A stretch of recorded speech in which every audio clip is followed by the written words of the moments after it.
Help somebody, help my mom. They're killing her. A child's scream rips through concrete darkness. Blood spreads under designer heels.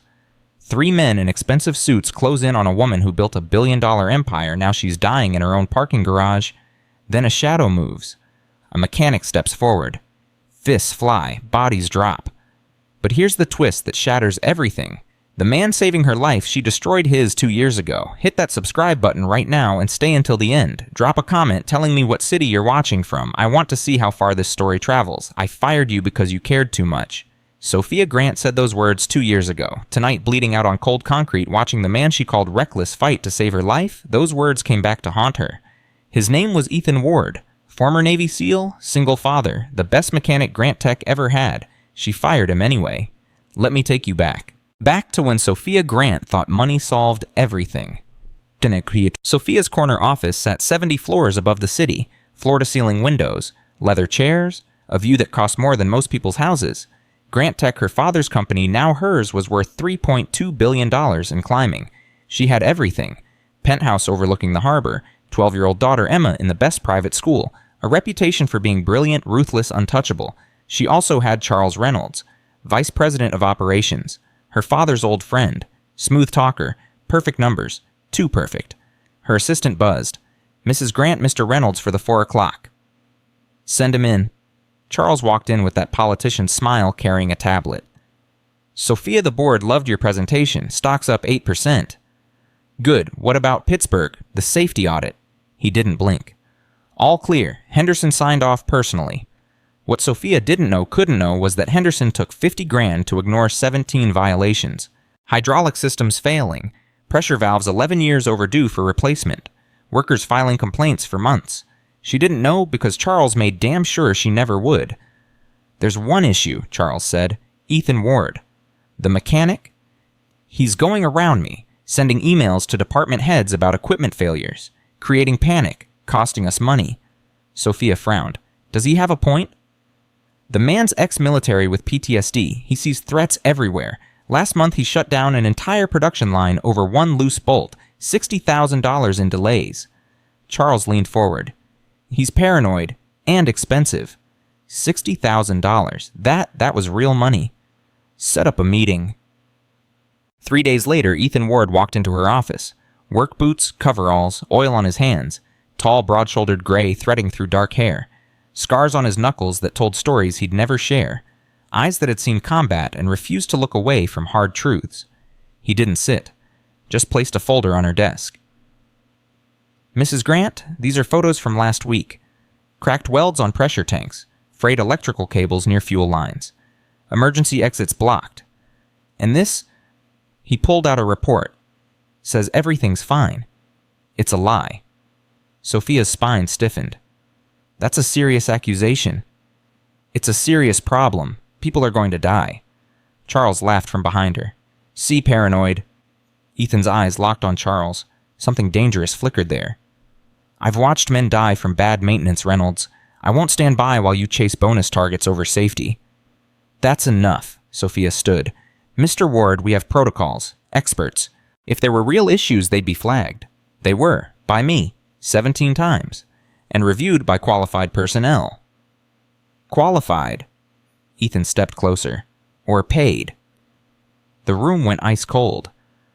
Sophia felt control slipping. This mechanic was questioning her company, her judgment, her integrity. Mr. Ward, you've forgotten your place. My place. His voice dropped. My place is making sure people go home alive. What's yours? Charles moved forward. We don't tolerate insubordination. Sophia looked at Ethan. She saw conviction. Certainty. She also saw a man who didn't play the corporate game, who didn't understand that business required compromise, that perfection cost too much, that sometimes you accepted calculated risk. She made her choice. You're fired. Security will escort you out. Ethan didn't argue, didn't plead. He looked at her with something between disappointment and pity. I hope I'm wrong, Mrs. Grant, but when I'm right, remember this moment. He walked out. Sophia told herself she'd made the right call. She believed it for exactly 63 days. The Pittsburgh facility exploded on a Tuesday morning. The pressure tank ruptured at 6:47 a.m., 14 workers inside. The blast heard 6 miles away. Fire consumed the building in 8 minutes. 11 dead before rescue crews arrived. 3 more in the hospital. 14 families destroyed. One of them was Marcus Chen, 42 years old. 3 kids. Coached Little League. His wife got the call while making breakfast. Sophia would never forget watching that woman collapse at the press conference screaming her husband's name. The media swarmed. Lawsuits piled up like bodies. Federal investigators descended, and every thread led back to one name: Ethan Ward. Charles presented the evidence himself at the emergency board meeting. Ward handled equipment maintenance. He falsified inspection logs. We fired him for incompetence. He came back for revenge. The media ate it up. Disgruntled ex-employee causes deadly blast. PTSD vet's rampage kills 14. Ethan's face plastered everywhere, his service record twisted into a profile of instability. Sophia watched from her office while her PR team called it damage control. Company liability minimized. Stock dipped, then recovered. Charles handled everything perfectly. Perfect. Too perfect. Late that night, alone in her penthouse, Sophia pulled up the folder Ethan left. The photos. Cracked welds, frayed cables, blocked exits. Her hands shook. She closed the file. Told herself she'd made the right call. She repeated that lie for 2 years. Until tonight, when the lie came home to kill her. Sophia worked late finishing a Singapore contract. Her driver called in sick. She walked alone to the underground parking garage, heels echoing off concrete, scrolling through tomorrow's schedule. She heard footsteps behind her. 3 men. Expensive suits. Dead eyes. Her heart slammed. "Can I help you?" The lead one smiled. Charles Reynolds sends his regards. Everything crystallized in that moment. Charles, her trusted VP, her father's friend. He wanted her dead. "I don't know what you..." The man pulled a knife. Sophia ran, heels breaking, phone falling, lungs burning. She screamed, but concrete swallowed the sound. They were faster, stronger, trained. A hand grabbed her hair, yanked her down. She tasted blood. "Nothing personal, Mrs. Grant. Just business." The knife came down. Then a voice shattered everything. "Help somebody help my mom." 20 feet away, a little girl stood frozen beside a car. Dark curls, 8 years old, eyes wide with terror. Wrong place. Wrong time. The lead attacker cursed. "Grab the kid!" One moved toward her. The shadows moved faster. A man exploded from nowhere. Coveralls. Grease-stained. Moving like controlled violence. His fist connected with the first attacker's jaw. Bone cracked. The man dropped. The second swung the knife. The mechanic caught his wrist twisted. Snap. Knife clattered away. The third pulled a gun. The mechanic closed distance in 1 step. Strike to the throat, knee to the ribs, a throw that sent the gunman into concrete. 3 seconds, 3 men. All down. The mechanic knelt beside Sophia, pressing his jacket to her wound. "Stay still. You're okay." She blinked blood from her eyes. "No." Ethan Ward. The man she fired. The man branded a murderer. The man she destroyed. He was saving her life. "It's okay," he said quietly. "You're going to be okay." The little girl ran to him. "Daddy, is she..." "She's fine, Leah. Get to the car, lock the doors." "But..." "Now, sweetheart." The girl ran. Ethan pulled out his phone, called 911, never taking pressure off Sophia's wound. Her world spun. Pain, shock, confusion. "You saved me. Don't talk. Help's coming." "Why I destroyed you. His eyes met hers. Calm, certain. "Because it's the right thing to do." Those words hit harder than the knife ever could. Sirens wailed closer. Ethan stayed until paramedics arrived, then disappeared into shadows before police showed up. Sophia tried calling out, tried thanking him, tried understanding. He was gone. Echo. The ER stitched her up. 17 stitches. Pain meds. Police statement. Charles Reynolds arrived within the hour. All concern, all comfort. "Sophia, thank God. Who did this?" She looked at him, really looked. "Charles Reynolds sends his regards." "I don't know. It happened fast." "We'll find them. You're safe now." But she wasn't safe. She was trapped in a nightmare where the man she trusted wanted her dead, and the man she destroyed was her only salvation. 3 days later, Sophia couldn't stop thinking about Ethan. She pulled his file, read his service record. Navy SEAL. 3 tours. Decorated. Medical discharge after saving his unit from an ambush. Purple Heart. Bronze Star. He came to Grant Tech for stable work after his wife died in a car accident. To support his daughter. She threw him away because he cared too much. Now she needed answers. Her assistant tracked him through vehicle registration. Murphy's Auto Repair. East Side. Small neighborhood garage. Sophia drove there herself. Pulled up in her Mercedes stitches, pulling ribs aching.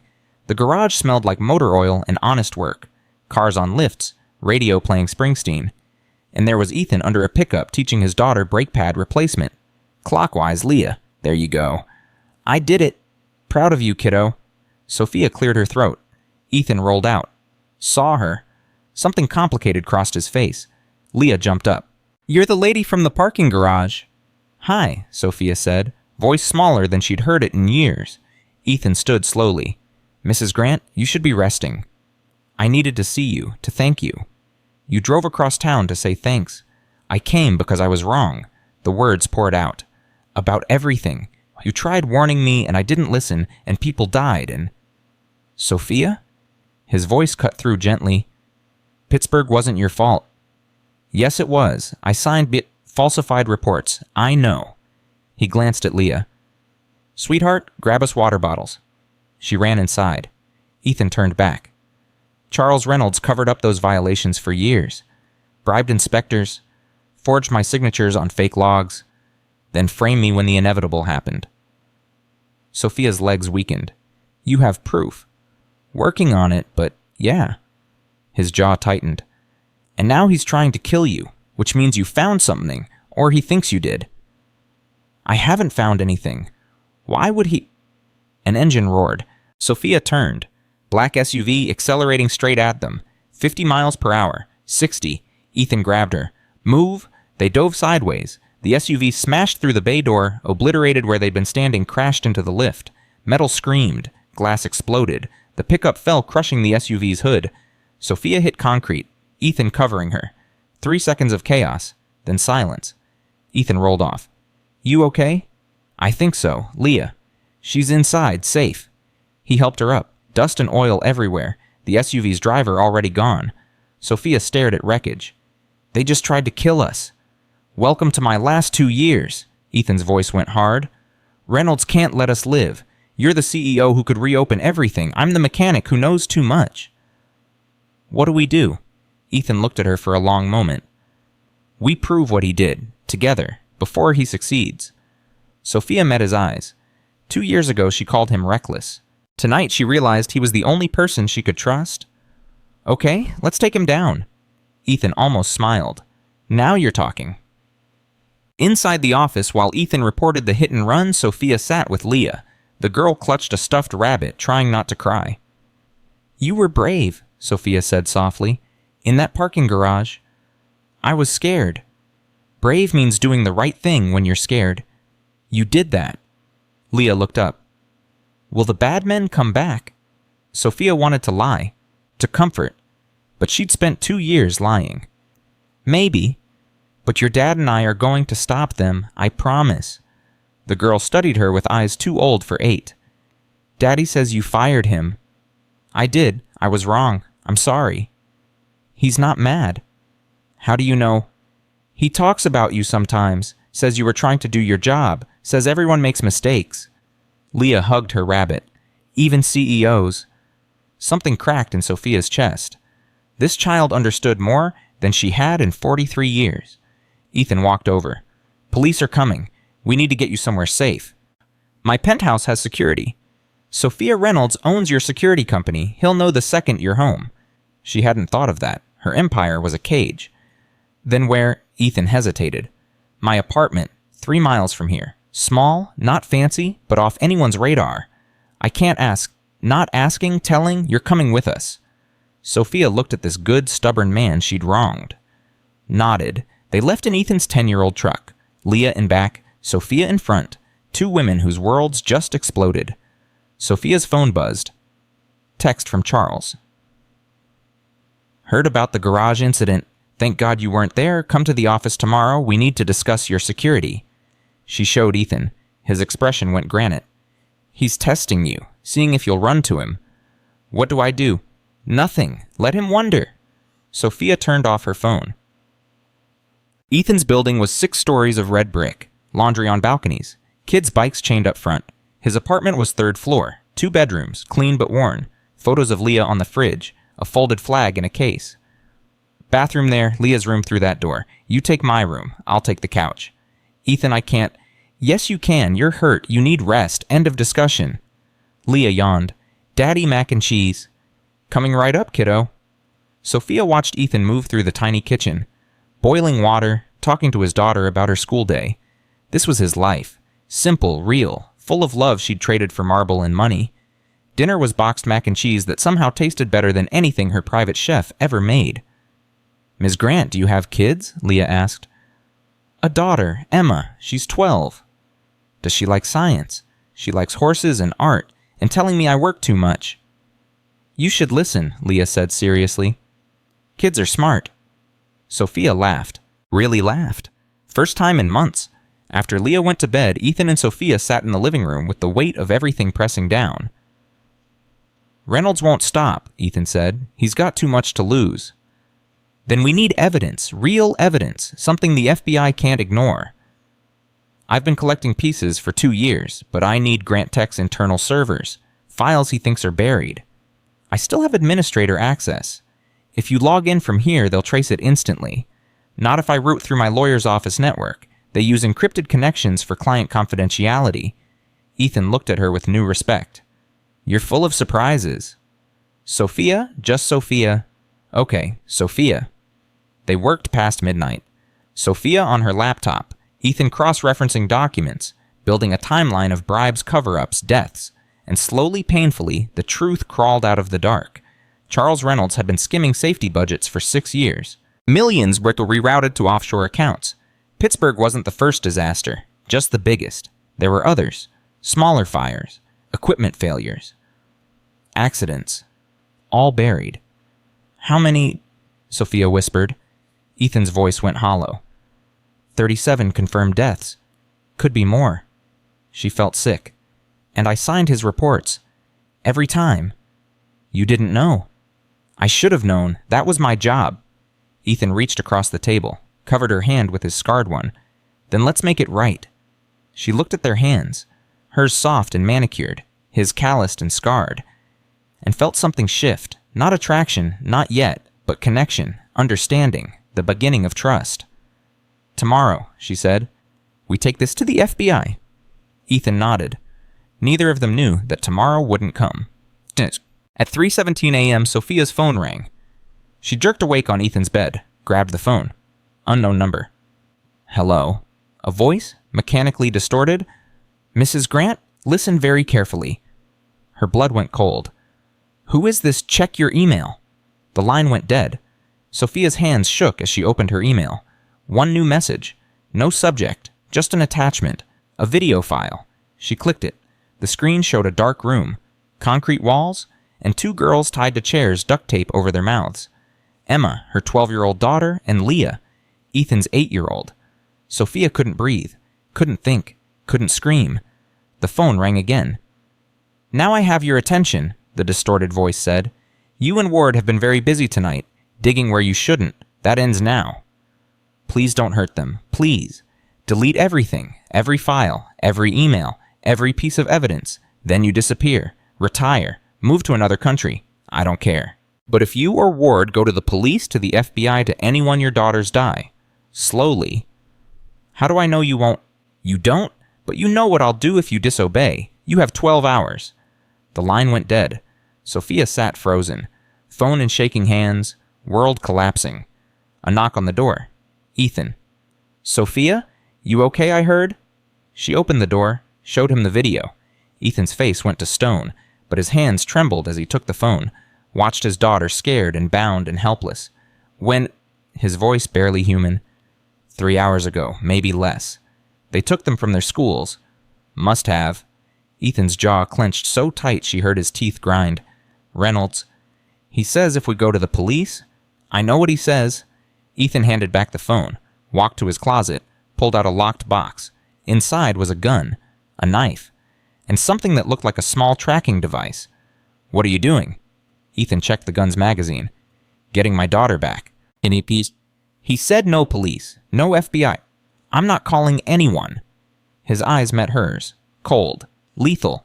The Navy SEALs she'd only heard about. I'm going to find where he's keeping them, and I'm going to end this. Ethan, you can't just watch me. This is insane. He'll kill them. He'll kill them anyway. You think Reynolds is going to let 2 witnesses live? Even if we delete everything, even if we run, he'll kill them to send a message. Ethan loaded the gun. I've been in hostage situations before, Sophia. I know how this ends if we play by his rules. Sophia's mind raced. Then what do? We cheat. Ethan held up the tracking device. This is military-grade GPS. I need something the girls have. Something personal, something Reynolds' men wouldn't think to remove. Sophia thought hard. Emma's necklace. I gave it to her when she was 6. She never takes it off. Good. Does it have any electronics? Any metal? It's a silver locket. There's a photo of us inside. Perfect. Silver conducts. If I can get close enough, I can use this to track the necklace's signal. How close is close enough? Within a mile, maybe less. That's a big city, Ethan. How do we... Her phone buzzed. Another email. Same sender. This time it was a photo. The girls. Same room. But now visible in the background was a logo on the wall. Faded. Barely visible. Sophia zoomed in. That's the old Grant Tech warehouse. The one we closed 5 years ago after the merger. Ethan was already moving. Where... Industrial District. Near the docks. Building 7C. How many ways in I don't know. I haven't been there in years. Then we figure it out on the way. Ethan grabbed a jacket. You're staying here. The hell I am. That's my daughter. Sophia, these are trained killers. And you're one man. You need backup. You need someone who knows that building's layout. And you need someone who can talk to Reynolds if this goes wrong. She stepped closer. I'm coming. Don't argue. Ethan looked at her for 3 seconds, then nodded once. Stay behind me. Do exactly what I say. And if I tell you to run, you run. Clear. Clear. They left at 3:47 a.m. Driving through empty streets toward the docks, toward the warehouse where their daughters waited in the dark, Sophia called someone, a number she'd kept for emergencies. Marcus Chen's widow, Vanessa. She deserves to know the truth about her husband's death. Sophia, we can't drag civilians. She's FBI now, joined after Marcus died, works in the corporate crimes division. If we're going to take Reynolds down, we need someone inside we can trust. Ethan glanced at her. You sure? She hated me for 2 years, blamed me for Marcus's death. But if I tell her Charles did it, if I give her proof... Sophia dialed. She'll help. The phone rang twice. Special Agent Chen. Vanessa, it's Sophia Grant. I know you don't want to hear from me, but I have proof Charles Reynolds killed your husband. And he's got my daughter. I need help. Silence. Then, where are you? They met Agent Chen 3 blocks from the warehouse. She arrived alone in an unmarked car. Same dark hair as Marcus. Same determined eyes. You have proof. No greeting. No pleasantries. Sophia handed her a flash drive. Everything. 6 years of cover-ups. 37 deaths. Marcus's name is in there. Reynolds falsified the safety reports. Your husband died because Charles wanted a bigger bonus. Vanessa's hands shook as she took the drive. If you're lying to me, I'm not. And right now he has my 12-year-old daughter and Ethan's 8-year-old in that warehouse. We're going in. That's insane. Let me call backup. No time. He said 12 hours. That was 4 hours ago. He'll kill them the second he thinks we talked. Ethan stepped forward. Agent Chen, I served with your husband. He was a good man, and he died because I couldn't prove Reynolds was dirty fast enough. Let us finish this. Vanessa looked between them, at Sophia's desperate eyes, at Ethan's soldier's calm. I can't officially help you, but... She pulled a small earpiece from her pocket. This connects to my phone. I'll be in the car. If you get in trouble, I'll hear it, and I'll have backup standing by 3 minutes out. Ethan took the earpiece. Thank you. Don't thank me, just get those girls out alive. The warehouse loomed in the dark. 4 stories of rusted metal and broken windows. Ethan circled it once, memorizing exits. 3 entrances. Main loading dock, side door, roof access. They'll have the main door covered. Maybe 2 men. How do you know? Because that's what I'd do. Ethan checked his gun. We go in through the side, quiet, fast, find the girls, get out. And if we run into Reynolds' men, Then they go down. I won't let anyone hurt those girls, Sophia. No one. They moved to the side entrance, where Ethan picked the lock in 15 seconds. The door opened with a soft creak. Inside was darkness and dust. Old equipment covered in tarps. Smell of rust and decay. Ethan put the earpiece in. Agent Chen were inside. Copy, be careful. They moved through the warehouse floor by floor. Ethan leading, Sophia behind. Every shadow could hide a threat. Every sound could be a trap. Second floor, nothing. Third floor, nothing. Fourth floor voices. Ethan held up a fist. Stop! They crept closer. 2 men standing outside a room, guns visible. Inside that room, Sophia could see through a crack in the door Emma and Leah still tied to chairs. Her daughter looked terrified but unharmed. Leah was crying silently. Sophia's heart broke. Ethan whispered it in her ear. I take the one on the left. You stay here. What if... Trust me. He moved like a ghost. 3 steps, then explosion of motion. His hand clamped over the first guard's mouth as his knife found the man's throat. No sound, just a body going limp. The second guard turned. Ethan's gun came up. Single shot. Silencer muffled it to a cough. The man dropped. 2 seconds. 2 guards. Down. Ethan grabbed the keys from the first guard's belt. Opened the door. Daddy? Leah tried to scream through the tape. Shh, baby, I got you. Ethan cut her bonds, pulled off the tape gently. Did the same for Emma. Mom, Emma sobbed. Sophia rushed in, pulled her daughter into her arms. I'm here. You're okay. You're both okay. We have to move, Ethan said. Now. They headed for the stairs and the lights came on. Blinding. Everywhere. Going somewhere, Charles Reynolds stepped out from the shadows. 10 men behind him, all armed. He smiled. Sophia, Ethan, so predictable. Ethan pushed the girls behind him. Gun up, but 10 against 1. No way out. It's over, Charles, Sophia said. The FBI has everything. Your offshore accounts, the bribes, all of it. Charles laughed. You think I'm afraid of the FBI? I have friends in places you can't imagine. This ends tonight. You, Ward, and anyone who knows too much. He raised his gun, aimed at Leah. Ethan moved without thinking, threw himself in front of his daughter. The shot echoed like thunder. Ethan stumbled. Blood bloomed on his shoulder. No, Sophia screamed. Charles aimed again, and the warehouse exploded with sound. FBI, SWAT, agents pouring in from every entrance. Federal agents, drop your weapons. Charles's men froze. Guns clattering to the floor. Agent Chen walked in weapon drawn, badge high. Charles Reynolds, you're under arrest for kidnapping, attempted murder, and corporate manslaughter. Charles's face twisted with rage. He swung his gun toward Vanessa. Sophia didn't think, just moved, grabbed a metal pipe from the floor, swung hard, connected with Charles's skull. He dropped like a stone. The ambulance took Ethan to the hospital. Bullet through the shoulder. Painful, but not fatal. Sophia rode with him, holding his hand, while Leah and Emma sat close. You jumped in front of a bullet, Sophia said softly. For my daughter, I'd do it again. You're an idiot. Yeah. Ethan smiled despite the pain. But I'm your idiot now, right? Sophia felt tears coming. Yeah, you are. Behind them, Agent Chen was reading Charles Reynolds his rights while backup secured the scene. It was over. Finally over. But as the ambulance pulled away, Sophia knew this was just the beginning. Beginning of justice. Beginning of rebuilding. Beginning of something between her and the man who saved her life twice and taught her what really mattered. Emma whispered to Leah, your dad's a superhero. Leah whispered back, your mom's pretty brave too. The girls held hands, and Sophia realized that from tragedy and terror they'd found something unexpected. Family, not by blood, by choice, by courage, and by refusing to walk away from what was right. The hospital room smelled like antiseptic and second chances. Ethan sat propped up in bed, left shoulder bandaged pain meds, making everything soft around the edges.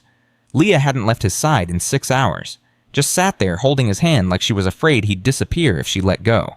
Emma sat next to her mother across the room. Both girls had barely spoken since the warehouse, just held on to their parents and tried to forget what almost happened. Sophia watched Ethan with his daughter and felt something crack open inside her chest. This man took a bullet for a child. No hesitation, no calculation, just pure instinct to protect. When was the last time she'd done anything without calculating the cost? Mrs. Grant, a nurse, poked her head in. There's an Agent Chen here to see you. Vanessa Chen walked in carrying 2 coffee cups and a folder thick with documents. She'd been at the FBI field office all night processing Charles Reynolds and his 10 armed guards. Her eyes were red, but her spine was steel. "How's the shoulder?" she asked Ethan. "Been worse. How's Reynolds? Singing like a canary." Vanessa set the folder down. "Once we showed him the evidence you compiled, he started naming names, trying to cut a deal. Won't work, but it's giving us a roadmap of corruption that goes deeper than Grant Tech." Sophia's stomach dropped. "How deep?" "City council, state regulators, a federal inspector. Reynolds wasn't just covering up safety violations, he was running a whole network, taking bribes to pass faulty equipment inspections across multiple companies." "Jesus," Ethan muttered. "How many deaths?" Sophia asked quietly. Vanessa's jaw tightened. "We're still counting. Could be over 100 across 6 states. Marcus was just one name on a very long list." The room went silent. 100 families destroyed. Because men like Charles Reynolds valued money over lives. "What happens now?" Sophia finally asked. "Reynolds faces federal charges, kidnapping, attempted murder, racketeering, corporate manslaughter. He's looking at life without parole. His associates are being rounded up as we speak." Vanessa paused. "But there's a problem." "What problem?" "Grant Tech. The company's stock crashed overnight when news broke. Shareholders are panicking. The board called an emergency meeting. They want you there in 2 hours. Sophia felt exhaustion wash over her.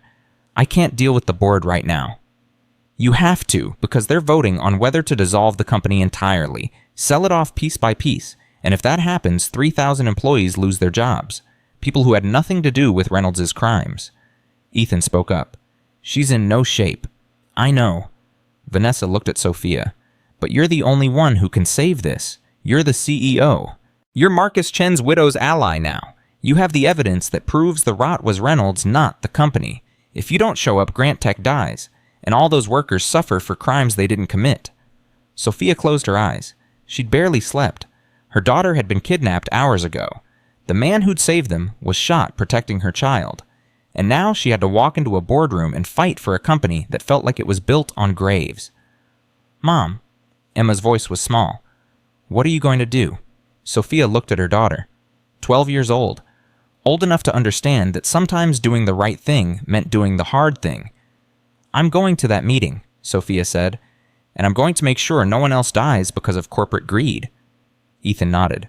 "Good, but you're not going alone." "Ethan, you just got shot. And I can still walk? Those board members need to hear from someone who lived through Reynolds' corruption." He started pulling out his IV. "Mr. Ward, I strongly advise against," the nurse began. "Noted."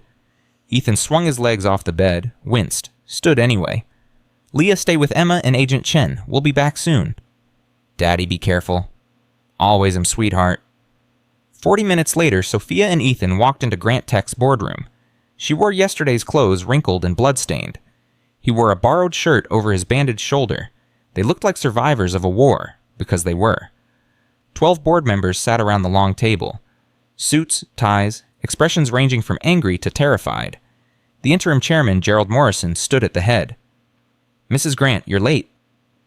"I was busy being kidnapped by your former VP," Sophia said flatly. "Sorry for the inconvenience." Morrison's face reddened. "This is hardly the time for Sit down, Gerald." Sophia walked to the head of the table. "All of you sit down and listen." The room went quiet. "I know what you're thinking," Sophia continued. "The company's tainted, stocks crashed, media's circling, cut our losses, sell the assets, walk away, protect yourselves." "The liability alone," one board member began. "The liability is Charles Reynolds, not this company, not these people." Sophia pulled out her phone, connected it to the room's screen. "I spent the last 4 hours with the FBI. They have evidence that Reynolds acted alone, that he bribed officials, falsified reports, and ran a criminal network without board knowledge or approval." "That doesn't change public perception," Morrison argued. "Grant Tech is toxic right now." "Then we detoxify it." Ethan stepped forward. "I'm Ethan Ward. 2 years ago, I was fired from this company for trying to report safety violations. Reynolds framed me for the Pittsburgh explosion that killed 14 people, including Marcus Chen." The room shifted uncomfortably. They all remembered that disaster. "Last night, Reynolds tried to kill Mrs. Grant and me. He kidnapped our daughters. He had 10 armed men ready to murder anyone who threatened to expose him. Ethan's voice was calm but deadly serious. But here's what you need to understand. Reynolds wasn't Grant Tech. He was a cancer, and you have a choice now. Cut out the cancer and heal, or kill the patient to hide the disease. Morrison frowned. What are you proposing? Sophia advanced. Full transparency. We release every document to the FBI. We cooperate completely. We create an independent safety board with real power to shut down operations if violations occur. We establish a victim compensation fund for every family affected by Reynolds' crimes. And we rebuild this company from the ground up. But with one principle, people before profits. That's corporate suicide, a board member said. The lawsuits alone. The lawsuits come either way, Sophia shot back. But if we face them honestly, if we take responsibility for failing to catch Reynolds sooner, if we show we're committed to change, we have a chance. Not to save the stock price, to save the people who work here. 3,000 families who depend on Grant Tech for their livelihoods. And who pays for all this? Morrison demanded. The compensation fund, the safety overhauls. I do. Sophia's voice was steel. I'm liquidating my personal assets, my penthouse, my art collection, my stock options, everything. It won't cover all of it, but it's a start. The room erupted. You can't be serious. That's financial insanity. The shareholders will never... The shareholders can vote me out, Sophia said coldly. But I'm not asking permission. I'm telling you what's happening. We face this head on, or I go public with every name of every board member who knew something was wrong and looked the other way. Morrison's face went white. That's blackmail. That's accountability. Sophia leaned forward. How many of you ignored warning signs because the numbers looked good? How many turned a blind eye when workers complained because shutting down production hurt quarterly earnings? Silence.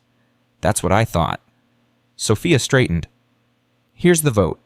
Rebuild Grant Tech the right way with transparency and real safety measures. Or dissolve the company and let 3,000 people lose everything while you protect your reputations. Show of hands. For 10 seconds, nobody moved. Then one hand went up. A woman named Patricia Reeves, who joined the board after Sophia's father died. Then another. Then 3 more. Morrison looked around, saw which way the wind was blowing, slowly raised his hand.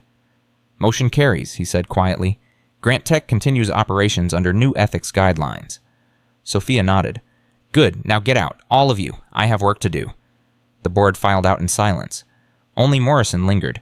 You just destroyed your personal fortune to save a company that might not survive anyway, he said. I destroyed my fortune to do what's right. There's a difference. Your father would have called this bad business. My father's business killed people. I'm done with his way. Sophia met his eyes. Are we clear? Morrison left without answering. Ethan waited until they were alone. You just bet everything on a prayer. I bet everything on people being worth saving.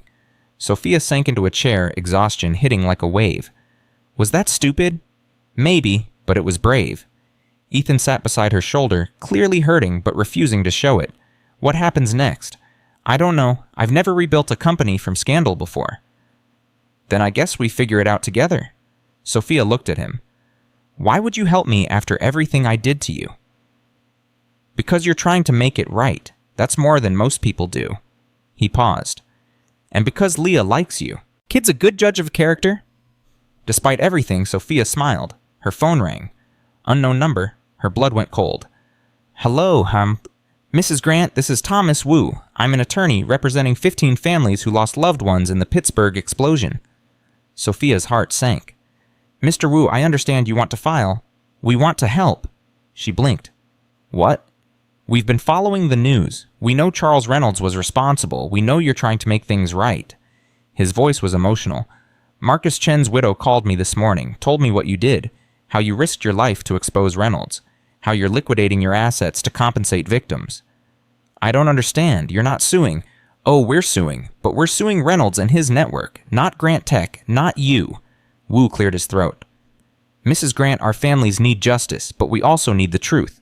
You're giving us both. That's more than we ever hoped for. Sophia felt tears coming. Mr. Wu, I failed your families. I should have listened when people raised concerns. You failed, but you're owning it. That matters. He paused. My sister died in Pittsburgh. She was an engineer, loved her job, believed in the work. She wouldn't want Grant Tech destroyed. She'd want it fixed. So that's what we're asking you to do. Fix it." The call ended. Sophia sat there, phone in hand, tears streaming down her face. Ethan didn't say anything, just put his good arm around her shoulders and let her cry. 3 days later, the FBI finished processing the crime scene and released Charles Reynolds' full confession. Major networks ran the story. VP's corruption network exposed.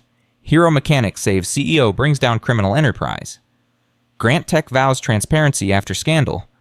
Sophia did interviews, dozens of them, answered every hard question, admitted every failure, promised real change. The stock didn't recover, not yet, but it stopped falling. Ethan moved back to his apartment with Leah. Sophia returned to a hotel since her penthouse was being liquidated. Emma stayed with her, and slowly, carefully, they started talking again. Really talking. "Mom, why did you sell everything?" Emma asked one night. "Because people died, sweetheart, and I signed the papers that let it happen. I didn't know, but I should have. So now I pay for that mistake. Will we be poor? We'll have less, but we'll be okay." Emma thought about that. Leah's dad doesn't have much money, but they seem happy. Yeah, they do. Maybe having less stuff means having more time for people. Sophia looked at her daughter and realized Emma had figured out in 12 years what she'd missed in 43. 2 weeks after the warehouse rescue, Sophia called Ethan. "I have an idea. Meet me at Murphy's garage." He showed up an hour later. The garage was still wrecked from the SUV attack. Insurance was fighting the claim. "What's the idea?" Ethan asked. "I'm starting a nonprofit. Safety training for workers and executives. Real training, hands-on, taught by people who've actually worked the factory floor, people who know the difference between policy and reality." Sophia turned to him. "I need a partner, someone who knows operations, someone workers trust, someone who gives a damn about people going home alive." Ethan studied her. "You want me to leave Murphy's garage and start a nonprofit with no funding and a mountain of public skepticism?" "Yes." "That's the worst business pitch I've ever heard." "I know." He smiled. "I'm in, on one condition." "What condition?" "We name it after Marcus Chen and the other 36 people who died because corporations chose profits over safety." Sophia's throat tightened. "The Phoenix Response Center, rising from the ashes?" "Perfect." They shook hands. Then Sophia did something she never did. She hugged him. Ethan hugged back. Careful of his shoulder, but firm and warm and real. "Thank you," she whispered, "for everything. Thank you for giving people a reason to believe change is possible." They pulled apart, both smiling despite the mountain of work ahead. "So where do we start?" Ethan asked. "I have no idea. I've never run a nonprofit before. And I've never taught corporate executives about safety. This should be interesting." They started with nothing. Literally nothing. No building, no funding, no staff, just conviction. Sophia reached out to the victim families, asked them to share their stories, to help design training that honored their loved ones by preventing future deaths.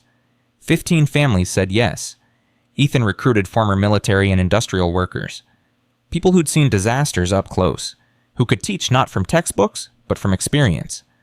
10 said yes. They found an abandoned warehouse on the east side. Cheap rent, needed work. Perfect. Sophia, Ethan, Emma, and Leah spent weekends painting walls, installing equipment, building something from scratch. Other volunteers showed up. Grant Tech employees who wanted to help, students studying workplace safety, even Patricia Reeves from the board who brought her contractor husband to fix the electrical. The media covered it. Disgraced CEO starts safety nonprofit. Some articles were skeptical, others supportive. All of them watched. 3 months after the warehouse rescue, they opened the doors. The Phoenix Response Center. 40 people showed up the first day. Workers, managers, small business owners, all wanting to learn how to keep people safe. Ethan taught equipment maintenance. Sophia taught corporate accountability. Marcus Chen's widow Vanessa taught investigation techniques, and slowly, week by week, something grew. Not a company, not a profit center, a movement. But movements make enemies. 6 months in, on a cold February morning, Sophia arrived at the center to find spray paint across the front door. "Corporate killer." Her stomach turned. Ethan walked up behind her. "3rd time this month." "I know. Someone doesn't want us here. Reynolds' people has to be." "Reynolds is in prison awaiting trial." "Doesn't mean he doesn't have friends on the outside." Sophia stared at the graffiti. "We need better security. We need money for better security. We're barely covering rent." It was true. The nonprofit was running on fumes. Donations trickled in slowly. Most corporations didn't want to be associated with a scandal, even a reforming one. "I'll figure something out," Sophia said. That night, she got a call from Gerald Morrison. "I heard about the vandalism," he said. "News travels fast. I also heard you're struggling financially." "We're managing." "Sophia, I'm going to be direct. Grant Tech wants to donate to the Phoenix Response Center $500,000. She nearly dropped the phone. "What?" "The company's recovery is going better than expected. Stocks climbing. New safety measures are actually improving efficiency. The board believes supporting your nonprofit shows our commitment to change." "Gerald, if this is some PR stunt..." "It's not. It's restitution, and it's the right thing to do." He paused. "Your father built Grant Tech on ruthless business practices. You're rebuilding it on human decency. That's worth supporting." Sophia felt tears coming again. She'd cried more in 6 months than in 6 years. "Thank you, Gerald." "Don't thank me. Just keep doing what you're doing. And Sophia, your father would be proud. Maybe not for the reasons he'd expect, but proud." The donation hit their account the next morning. $500,000. Ethan stared at the balance. "Holy shit. We can hire real staff, upgrade equipment, expand the facility. We can actually do this." "Yeah, we can." They celebrated that night with Emma, Leah, and the growing team of volunteers. Pizza and soda in the warehouse that was becoming something beautiful. Leah raised her cup. "To the Phoenix!" Everyone cheered. Sophia looked around, at Ethan laughing with Emma, at Vanessa Chen sharing stories about Marcus, at people from different worlds coming together for something bigger than themselves. This was what her father never understood, that people weren't resources to exploit. They were the whole point. Later, after the volunteers left, Sophia and Ethan stood outside the center, stars visible despite city lights. "You ever think about how we got here?" Ethan asked. "Every day, if you hadn't been in that parking garage, if you hadn't been willing to admit you were wrong, if Reynolds hadn't been such a psychopath..." They both laughed. Dark humor born from surviving darkness. "Can I ask you something?" Sophia said. "Sure." "Why did you really forgive me? I destroyed your life, your reputation, 2 years of hell. You could have walked away after the warehouse, let me drown, but you stayed. Why?" Ethan was quiet for a long moment. "Because my wife used to say something before she died. She'd say, 'Ethan, everyone deserves a chance to be better than their worst moment.' I didn't understand it then, but I do now." He looked at Sophia. "You made a terrible call, but you're spending every day since trying to fix it. That's not weakness, that's courage."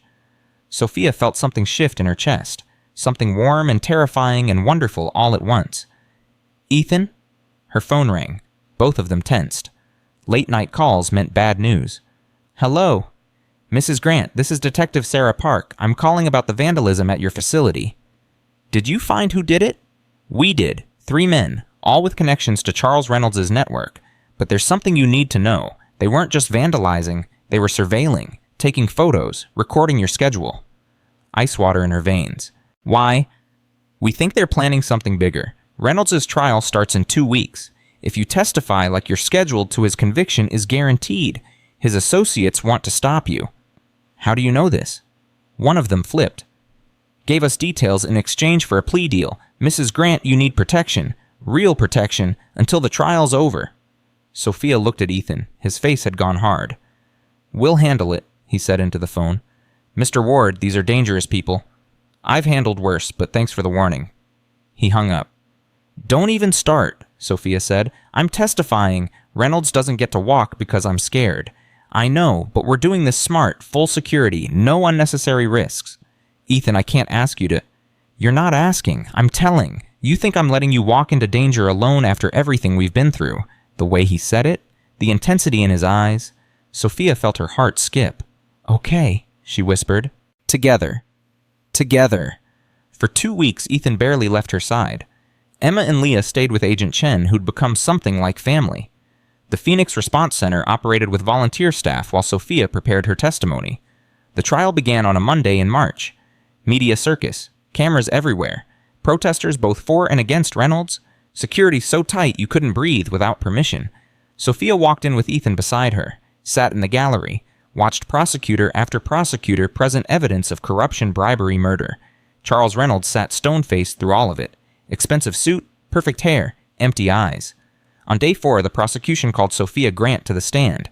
She walked to the witness box on shaking legs, placed her hand on the Bible, swore to tell the truth. The prosecutor was a woman named Helena Grant. No relation, just coincidence. "Mrs. Grant, can you tell us about your relationship with Charles Reynolds?" Sophia took a breath. "He was my vice president of operations, and I trusted him completely. That trust cost 37 people their lives." The courtroom went silent. For 2 hours, Sophia testified. Every meeting, every report she signed, every warning she ignored, every mistake she made. Reynolds' defense attorney tried to rattle her. "Mrs. Grant, isn't it convenient to blame Mr. Reynolds now that you need a scapegoat for your own failures?" "I don't need a scapegoat. I need justice. Yes, I failed. I should have dug deeper, should have listened to Ethan Ward, should have questioned why the numbers always looked perfect. But Charles Reynolds actively covered up violations. He bribed officials, he falsified reports, and when people died, he framed an innocent man to protect himself. That's not corporate negligence, that's murder." The attorney tried again. "Your company benefits from Mr. Reynolds' conviction. Doesn't it Grant Tech's reputation improves if the blame falls solely on him?" "Grant Tech's reputation improves when we tell the truth. All of it, including my failures. I'm not here to save the company. I'm here because 14 people walked into work one morning and never came home, because Marcus Chen's kids grew up without a father, because 36 other families were destroyed by greed disguised as business." Sophia's voice shook with emotion. "I signed those papers. I have to live with that. But Charles Reynolds created the lies I signed. He needs to answer for that." When she stepped down, Ethan was waiting. He squeezed her hand. "You did good," he whispered. The trial lasted 3 more days. Then the jury deliberated for 6 hours. Guilty on all counts. Charles Reynolds, age 58, sentenced to life in federal prison without possibility of parole. The courtroom erupted. Families of victims sobbing with relief. Media rushing to file stories. Security struggling to maintain order. Sophia sat frozen. Justice had been served. But 37 people were still dead. No verdict changed that. Outside the courthouse, reporters swarmed. "Mrs. Grant, how do you feel about the verdict? Do you think this brings closure? What's next for Grant Tech?" Sophia stepped to the microphone. Ethan beside her, Vanessa Chen beside her, families of victims behind her. Charles Reynolds will spend the rest of his life in prison. That's justice. But it's not closure. Closure comes when we change the systems that allowed this to happen, when we value human life over quarterly profits, when we listen to workers who raise concerns instead of silencing them. She paused. "The Phoenix Response Center exists because we failed. We're making sure future leaders don't make the same mistakes. That's the real verdict. Not guilty or innocent, just better, every single day." She stepped away from the microphone. Ethan caught her hand, pulled her close. "You know what happens now," he said softly. "What? We live. Really live. Not just survive. Not just fix things. Live." Sophia looked up at him. At this man who'd forgiven her when he had every right to hate her, who'd protected her, believed in her, stood beside her through hell. Ethan, Dad, Mom. Leah and Emma came running through the crowd, Agent Chen escorting them. Both girls crashed into their parents. All 4 of them tangled together, hugging, crying, laughing. Sophia realized Leah had called her mom, and Emma had called Ethan dad. When had that happened? When had they become a family? Maybe in the warehouse, maybe in the hospital, maybe in the 100 small moments between crisis and recovery when they chose each other over everything else. "Ice cream," Emma suggested. "Ice cream," Ethan agreed. They walked away from the courthouse, away from cameras and questions and the weight of the past, toward ice cream, toward evening sun, toward whatever came next, together. The ice cream shop was called Rosie's. Been there since 1962. Red Booth's checkered floor jukebox in the corner playing Elvis, the kind of place that remembered when simple meant good. Leah ordered chocolate chip. Emma got strawberry. Ethan chose vanilla because he said anything else was showing off. Sophia got coffee flavor and realized she couldn't remember the last time she'd had ice cream. "Mom, you're doing it again," Emma said. "Doing what?" "Thinking about work. Your face gets all tight." Sophia forced herself to relax. "Sorry, old habit." "Bad habit," Leah added, licking chocolate off her spoon.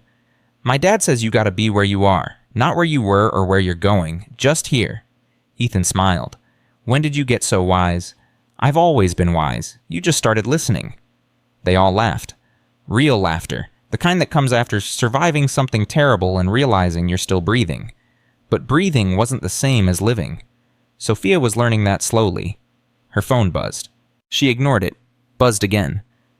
"Just check it," Ethan said. "You won't relax until you do." She checked.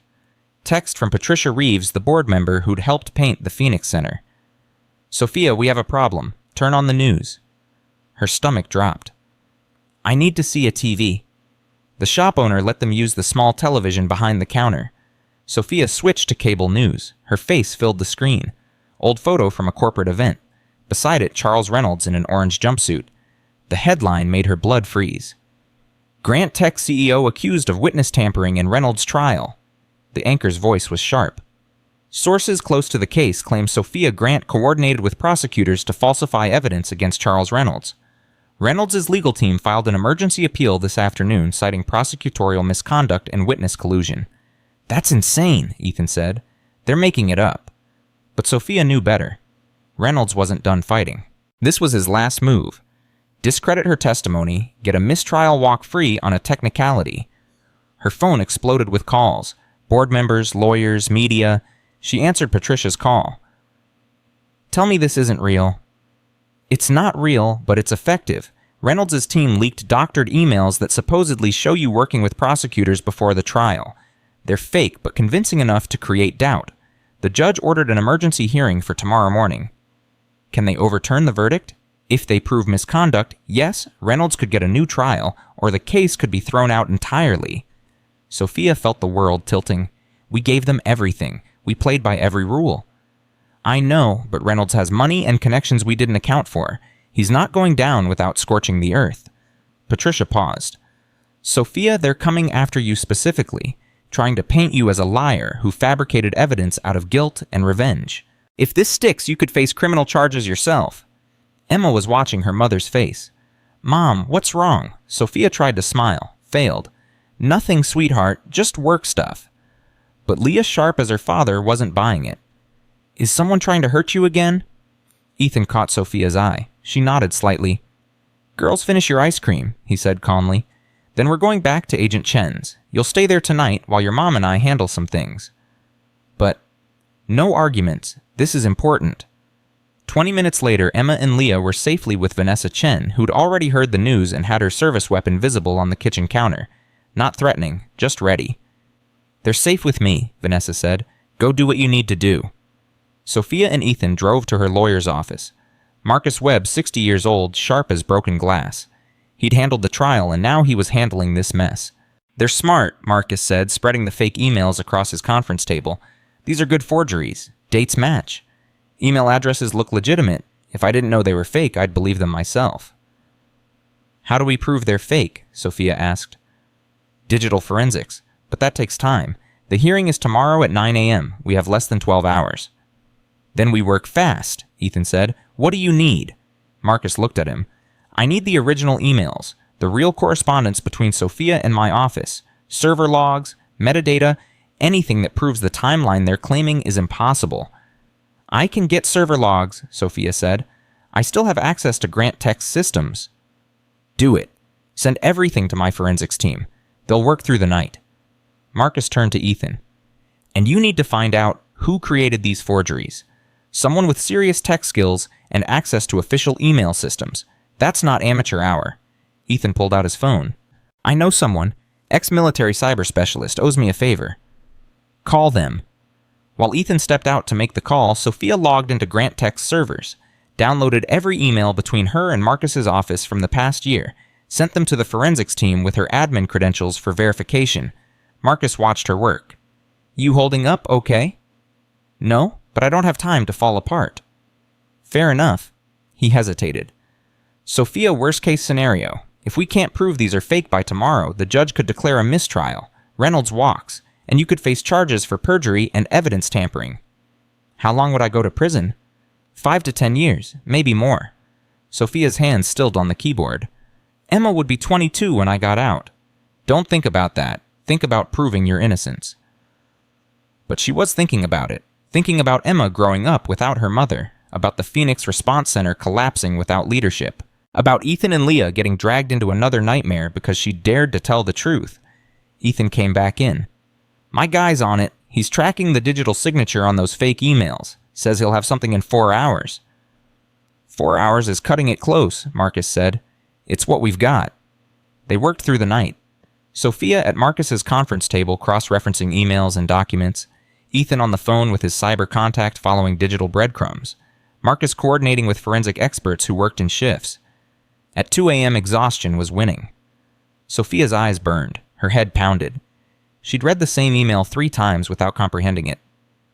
Take a break, Ethan said quietly. Can't. We're running out of time. 5 minutes. Coffee and fresh air. Come on. They stepped onto Marcus's balcony. City lights stretched to the horizon. Somewhere out there, Charles Reynolds sat in a cell pulling strings through expensive lawyers and corrupt contacts. I'm tired, Ethan. So tired. I know. What if we can't prove it? What if he wins? Ethan turned to her. Then we fight the appeal, and the one after that, and the one after that. We don't stop. Ever. You'd wait for me if I went to prison. Sophia. He took her hands. I've spent 2 years clearing my name. You think I'd abandon you for doing the same thing? We're in this together. All the way. She looked at their joined hands. His scarred and strong, hers shaking with exhaustion and fear. I don't know what I did to deserve you. You gave me a reason to believe people can change. That's worth everything. They stood there for a moment, just breathing, just being. Then Ethan's phone rang. Talk to me, he answered. His face changed, sharp, focused. You're sure? Can you prove it? Good. Send everything to this email. He rattled off Marcus's address. Hung up. Looked at Sophia with something like triumph. We got him? Got who? The person who created the fake emails.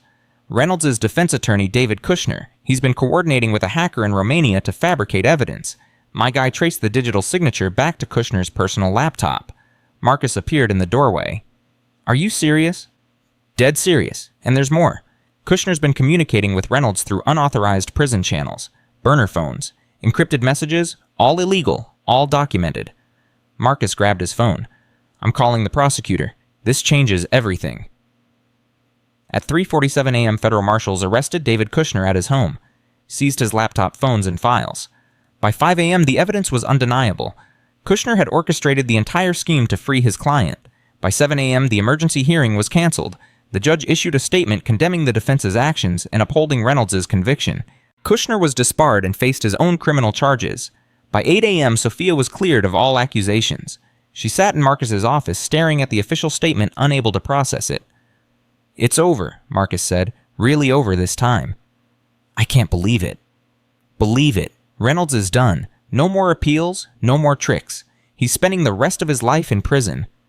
Sophia started crying. Not sad tears. Relief. Pure, overwhelming relief. Ethan wrapped his arms around her, let her sob into his shoulder until she had nothing left. We should tell the girls, she finally said. They picked up Emma and Leah from Vanessa's house. Both girls tackled their parents the second they walked in. Is it over? Emma asked. It's over, Sophia confirmed. For real this time. For real? Leah pumped her fist. Yes, can we get pancakes? We can get whatever you want, Ethan said. They went to a diner, ate pancakes and bacon, and celebrated the simple fact of being safe. Being together, being free. But freedom came with choices, and Sophia had a big one to make. A week later, Grant Tech's board called her for a meeting. Gerald Morrison sat at the head of the table. Sophia, the company's recovered better than anyone expected. Stocks back to pre-scandal levels. New contracts coming in. The restructuring you implemented is working. That's good news. It is, which is why the board wants you to remain as CEO. Full salary, stock options, the works. Sophia looked around the table, saw expectation, saw opportunity, saw the life she'd built for 20 years. No, she said. Morrison blinked. Excuse me. I'm declining. I'm stepping down as CEO. Sophia, you can't be serious. You've turned this company around. You're a hero to the employees. I'm not a hero. I'm someone who learned the hard way what matters. And sitting in this office managing quarterly reports and shareholder expectations isn't it. She stood. Grant Tech needs a leader who'll keep fighting for safety and ethics. That's not me. Not anymore. Then what will you do? The Phoenix Response Center. That's my life now, teaching people to value human life over profit, making sure what happened at Pittsburgh never happens again.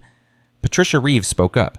Sophia, you built that center on passion and determination, but it needs funding, stability. How will you support it without your CEO's salary? I'll figure it out. Donations, grants, whatever it takes. Morrison sighed. You're walking away from millions of dollars. I'm walking towards something that matters. Sophia headed for the door, stopped, turned back. Thank you for everything, but I'm done building empires. I'm building something better. She walked out of Grant Tech headquarters for the last time. Ethan was waiting in the lobby. How'd it go? I quit. He smiled. Good. You're not surprised. Not even a little. You've been ready to leave since the trial ended. Just took you a while to admit it. They walked outside into spring sunshine. Sophia felt lighter than she had in years.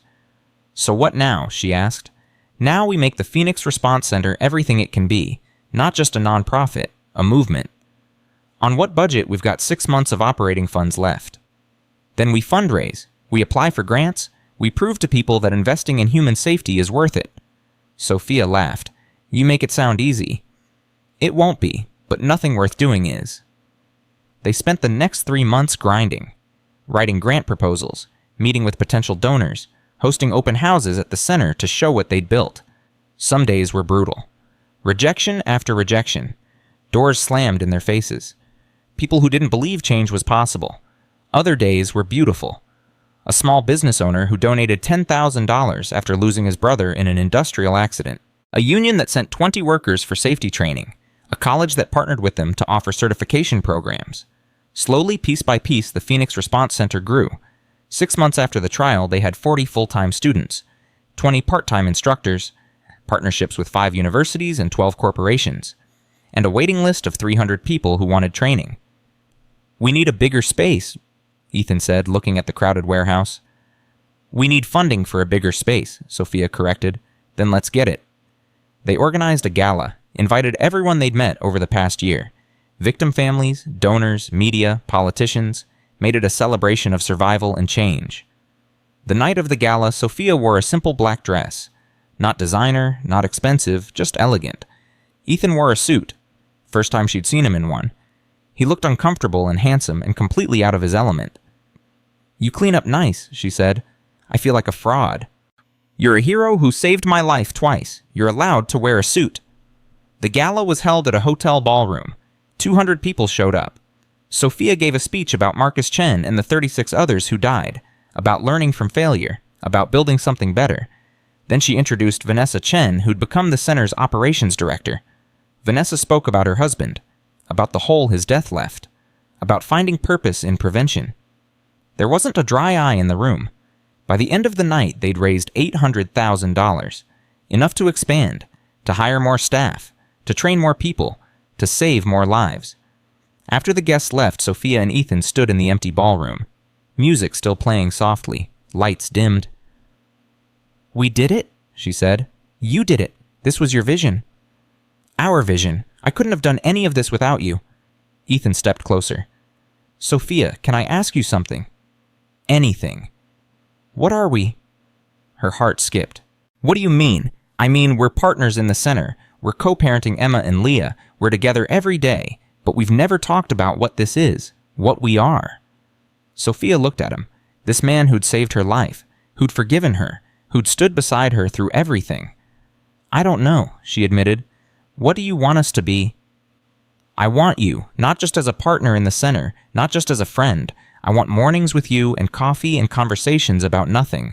I want to fall asleep knowing you're there and wake up to your face. I want... He stopped, took a breath. I want a life with you, if you want that too. Sophia felt tears coming. Happy tears this time. I want that. I've wanted it for months, but I didn't know how to say it. Why not? Because I'm terrified. Because I've never been good at relationships. Because I failed at marriage and parenting and pretty much everything except business. And even that I failed at, until you taught me what actually matters. Ethan cupped her face in his scarred hands. Sophia Grant, you're the bravest person I know. You admitted failure on national television. You liquidated your fortune to compensate victims. You walked away from power to teach safety to strangers. If you can do all that, you can take a chance on us. She laughed through tears. When did you become so smooth?" "I'm not smooth. I'm honest. There's a difference." She kissed him, soft at first, then deeper. 20 years of living wrong melting away in the warmth of doing something right. When they pulled apart, both were smiling. "So what now?" she asked. "Now we go home. To our kids, to our life, to whatever comes next. Together. Always." They drove back to Ethan's apartment, which had become Sophia's apartment too over the past few months. Emma and Leah shared a room. Sophia and Ethan shared another. It was cramped and chaotic and perfect. The girls were asleep when they got home. Vanessa had been babysitting and left a note. They finished homework, ate vegetables under protest, and demanded a story about how you two met. I told them the parking garage version. You're welcome. Sophia smiled. "We have a good story, don't we?" "We have a great story, and it's not over yet." The next morning, Sophia woke to Leah jumping on the bed. "Wake up, Emma, and I made pancakes." "You made pancakes?" Ethan asked skeptically. "Okay, Emma made pancakes. I supervised." They stumbled to the kitchen where Emma stood proudly beside a stack of slightly burnt pancakes. "They're a little crispy," she admitted. "They're perfect," Sophia said, hugging her daughter. They ate breakfast together, all four of them, a family nobody planned but everyone needed. After breakfast, Emma pulled Sophia aside. "Mom, can I ask you something?" "Of course." "Are you and Ethan like together now, for real?" Sophia smiled. "Yeah, for real." "How do you feel about that?" Emma thought about it. "I feel good. He makes you happy. You make him happy. And Leah's cool, so it works." "Just cool." "Okay, she's awesome. Don't tell her I said that." Sophia laughed. "Deal." That afternoon, they went to the Phoenix Response Center. New students were arriving for orientation. Ethan did his welcome speech about safety being everyone's responsibility. Sophia talked about learning from failure. One student raised her hand. Young woman, maybe 25. "Mrs. Grant, how do you move forward after making terrible mistakes?" Sophia paused, looked at Ethan, at the center they'd built, at the lives they were changing. "You own it," she said. "Every bit of it. You don't make excuses. Don't shift blame. You say, I failed and here's how I'm fixing it. And then you wake up every single day and do the work. Some days you'll want to quit. Some days you'll feel like you don't deserve forgiveness. But you keep going anyway. Because the people you hurt deserve your best effort. And because you deserve a chance to be better than your worst moment." The room was silent. Then someone started clapping. Then another. Then everyone. After class, Ethan found Sophia in the office. "That was a good answer. I meant every word. I know, that's why it was good." He handed her an envelope. "This came today." She opened it. Letter from the Department of Labor. Official recognition of the Phoenix Response Center as a certified training facility, which meant government contracts, which meant stable funding. "We're legitimate," Sophia breathed. "We're legitimate," Ethan confirmed. She threw her arms around him. "We actually did it." "We're doing it. Present tense. Still lots of work ahead." "Good. I'm just getting started." That night, the four of them had dinner at home. Emma talked about her art project. Leah talked about science camp. Ethan told bad jokes. Sophia laughed until her sides hurt. This was life. Not the life she'd planned. Not the empire she'd built. But something infinitely better. Real. Messy. Full of love and second chances and people who'd survived hell together. After the girls went to bed, Sophia and Ethan sat on the small balcony. Stars barely visible through city light pollution. But they were there if you looked hard enough. "You ever miss it?" Ethan asked.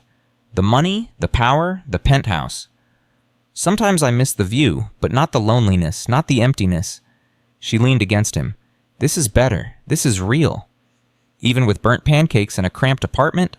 "Especially with burnt pancakes and a cramped apartment." He kissed the top of her head. "Good. Because I'm not sure I can afford anything fancier." "Don't need fancy. Just need you." They sat in comfortable silence. Two people who'd found each other in darkness and built something beautiful in the light. Inside, Emma and Leah were whispering, plotting something, being sisters in every way that mattered. Tomorrow would bring more challenges, more students to teach, more lives to protect, more work to do. But tonight was for rest, for family, for gratitude. Sophia closed her eyes and felt peace.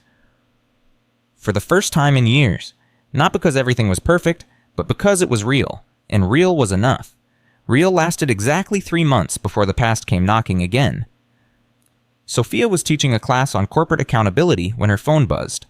Unknown number, she ignored it. Buzzed again and again. During the break, she checked. Voicemail from a blocked caller. Mrs. Grant, this is Thomas Voss. I'm an investigative journalist with the National Observer. I'm working on a story about Charles Reynolds' network. I have information you need to see. Call me back. Her stomach tightened. She showed Ethan the message. Could be legit, could be another trap, he said. Only one way to find out. She called back. Thomas Voss answered on the first ring. Mrs. Grant, thank you for calling. I know you're wary of media, but I'm not looking for a hit piece. I'm looking for the truth. What truth? Reynolds didn't work alone. His corruption network ran deeper than what came out at trial.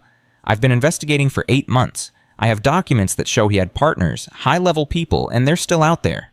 Ice water down her spine. Who? Can't say over the phone. Meet me. Today. I'll show you everything. Where? Public place. Your choice. Bring whoever you want. I'm not asking you to trust me. I'm asking you to look at evidence. Sophia thought fast. The Phoenix Response Center. 2 o'clock. Come alone. Deal. She hung up, looked at Ethan. This could be nothing. Or it could be everything we missed. He pulled out his phone. I'm calling Vanessa. If this guy's for real, the FBI needs to know. At 2 o'clock sharp, Thomas Voss walked into the center. Mid-40s weathered face carrying a beat-up messenger bag. He looked like someone who'd spent years chasing stories nobody wanted told. Vanessa Chen was already there, badge-visible hand near her weapon. Mr. Voss, I'm Special Agent Chen. You said you have evidence of ongoing criminal activity. I do. Thomas pulled out a laptop. May I? They gathered around a table. Thomas opened files. Documents, financial records, emails. Charles Reynolds was the public face of the corruption network, but he had 3 partners, silent partners. They provided political cover, regulatory approval, and protection from investigation. Thomas clicked through photos. State Senator Michael Barrett, Federal Inspector Douglas Marsh, and Grant Tech's former CFO Linda Huang. Sophia's breath caught. Linda retired 6 months before the Pittsburgh explosion. She said it was health reasons. It was self-preservation. She saw the walls closing in and got out clean. Took $20 million in offshore accounts with her. Thomas pulled up bank records. Barrett and Marsh are still active, still taking bribes, still covering up safety violations for companies across the country. Vanessa leaned forward. How did you get this anonymous source? Someone inside Reynolds' network who grew a conscience after Pittsburgh. They've been feeding me documents for months. I've verified everything. It's real. Why bring this to us? Pumped? Sophia asked.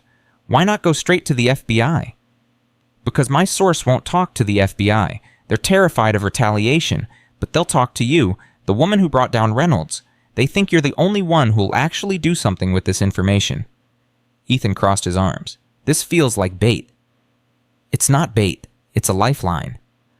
Thomas looked at Sophia. These people are still out there, still putting lives at risk. You started something when you exposed Reynolds, but the job isn't finished. Vanessa pulled out her phone. I need to report this to my superiors.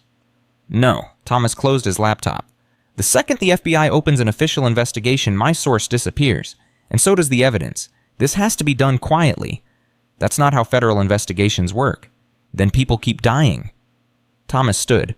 I'm not asking you to break the law. I'm asking you to meet my source. Hear what they have to say, then decide if you want to involve the FBI. But it has to be your choice. Not protocol, not procedure, your choice. Sophia looked at Vanessa. Can you give us 24 hours before you file an official report? Vanessa's face was conflicted. Sophia, if I delay reporting credible evidence of federal crimes. I know what I'm asking, but if Thomas is right, we get one shot at this. If we spook them, they disappear and keep hurting people. Vanessa was quiet for a long moment. 24 hours? But if this goes sideways, it's on all of us. Understood. Thomas pulled out a burner phone. My source wants to meet tonight, 10 p.m., abandoned factory on the south side. Address is programmed in. That's exactly where you'd set up an ambush, Ethan said. Then bring backup, bring weapons, but come, because what they know could save hundreds of lives. He left the phone and walked out. Sophia stared at the cheap plastic device. This is insane.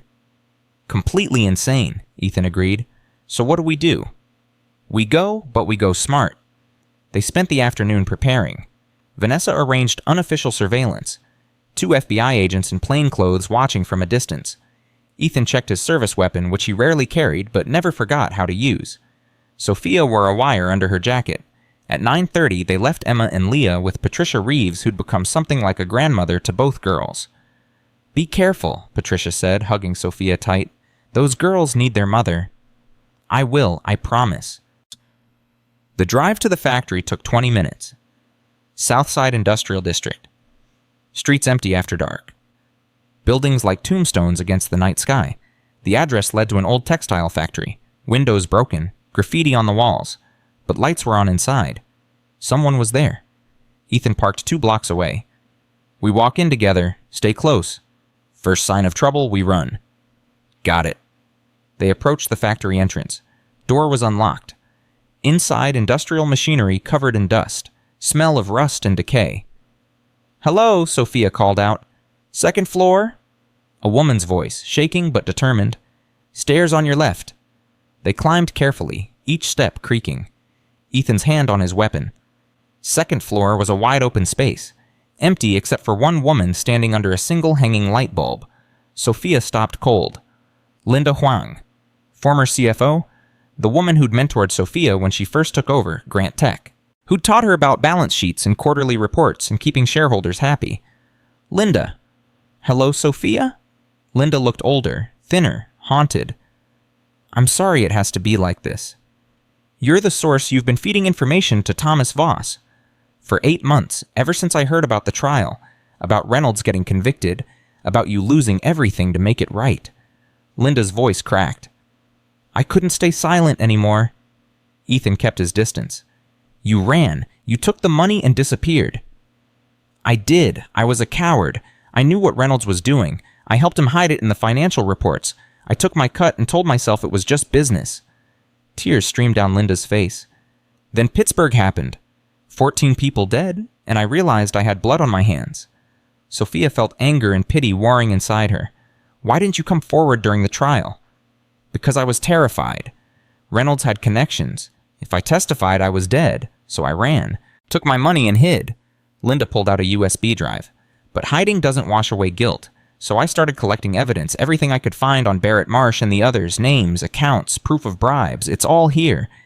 She held out the drive. Sophia took it. "Why now?" "Why risk coming back?" "Because Thomas told me what you did, how you gave up everything, how you're teaching people to do better, and I realized that running forever isn't living, it's just dying slowly." Linda's hands shook. "I can't bring back the people who died, but I can stop more from dying. If you'll help me." Vanessa's voice came through Sophia's earpiece. "We've got movement outside, 3 vehicles approaching fast." Ethan grabbed Sophia's arm.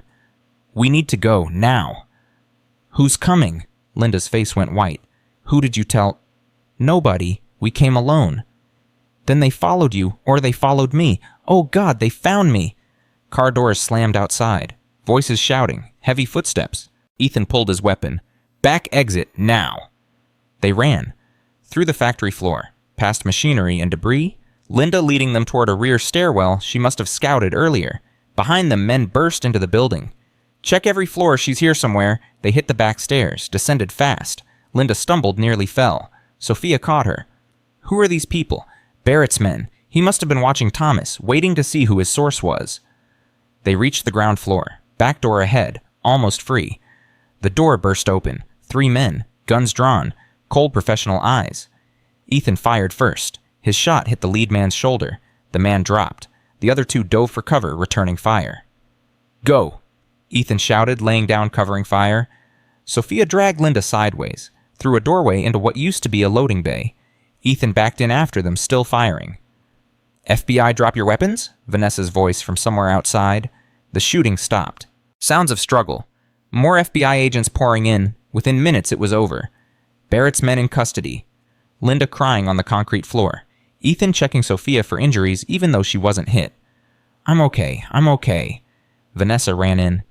"Everyone alive?" "Yeah, Linda gave us evidence, USB drive."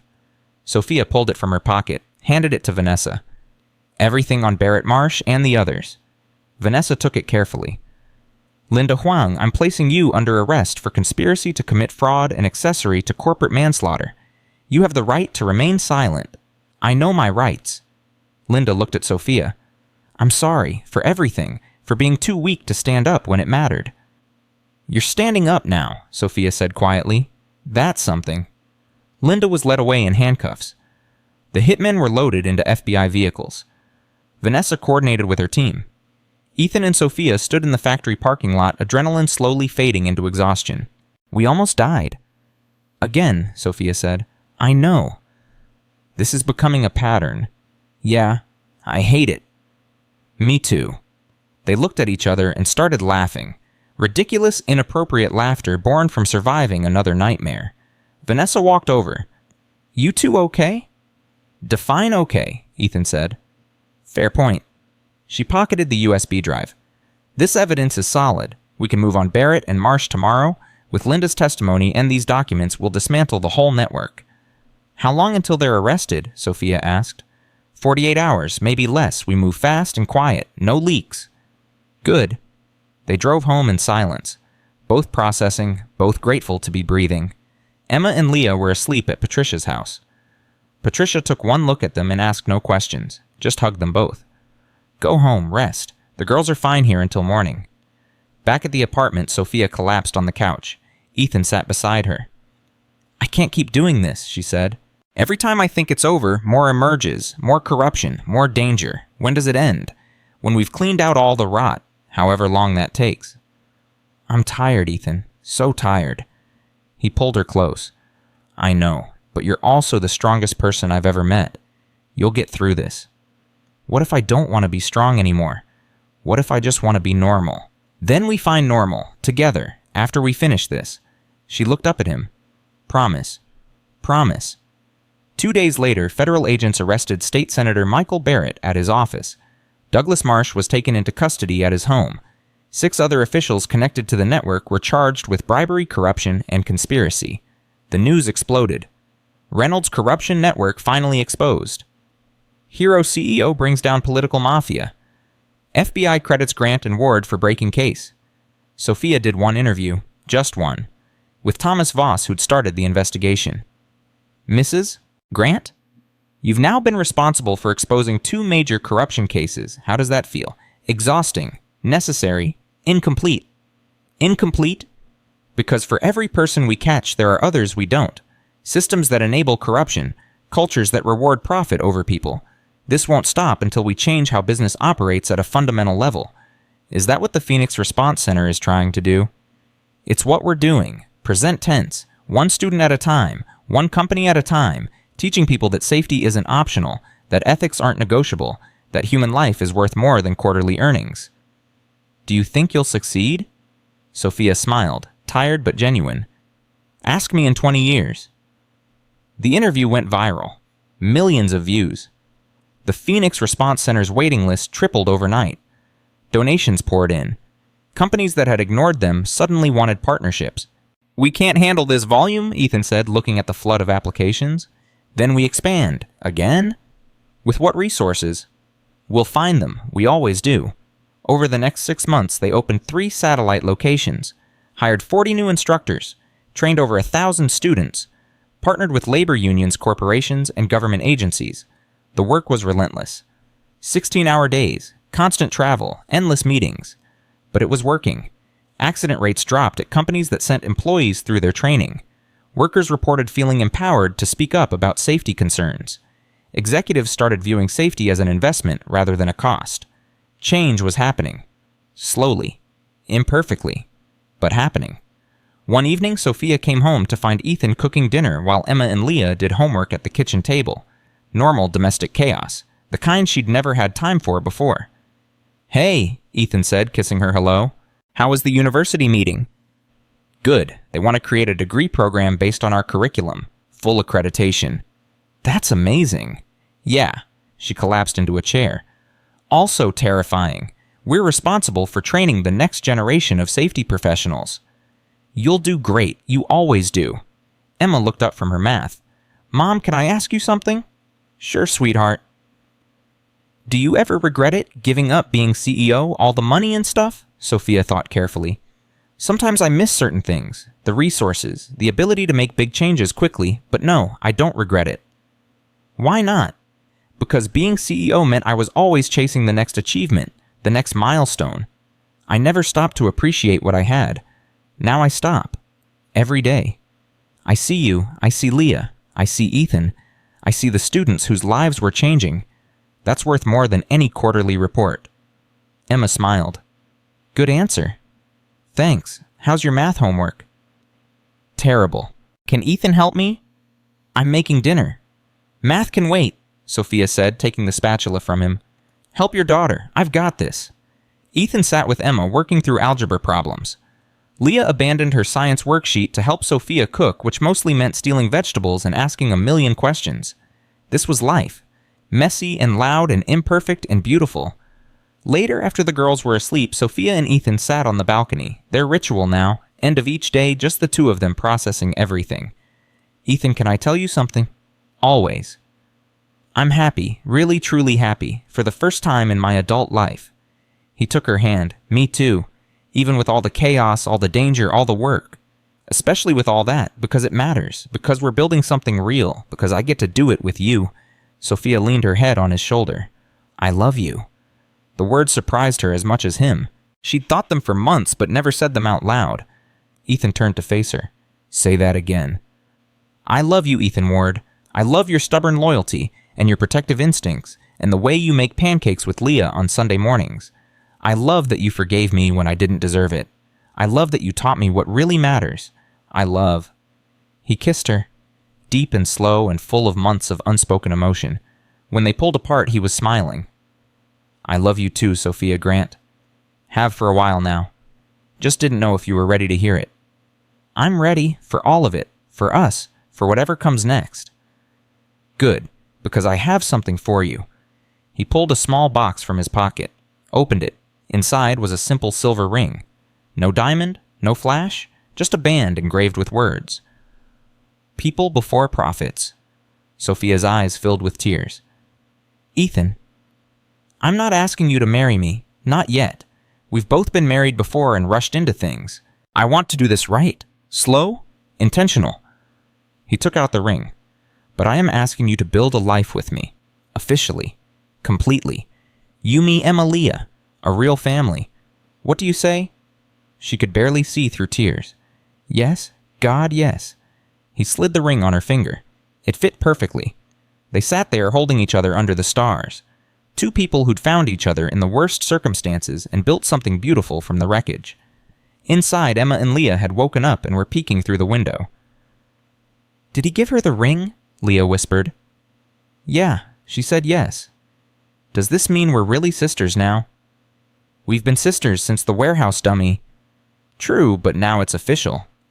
They high-fived and went back to bed, dreaming of family and safety and a future built on love instead of fear. Outside, Sophia looked at the ring on her finger, then at the man beside her, then at the city lights stretching to the horizon. Somewhere out there, people were working dangerous jobs. Companies were cutting corners. Systems were failing. But here, in this moment, change was possible. Justice was real. Love was enough. And tomorrow, they'd wake up and keep fighting, keep teaching, keep building, together, always together. Tomorrow came faster than expected.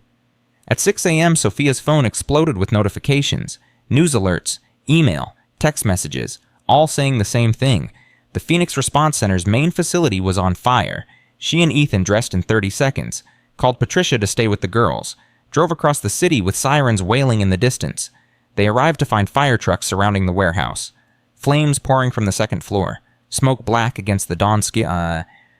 No, Sophia whispered. Ethan grabbed a firefighter.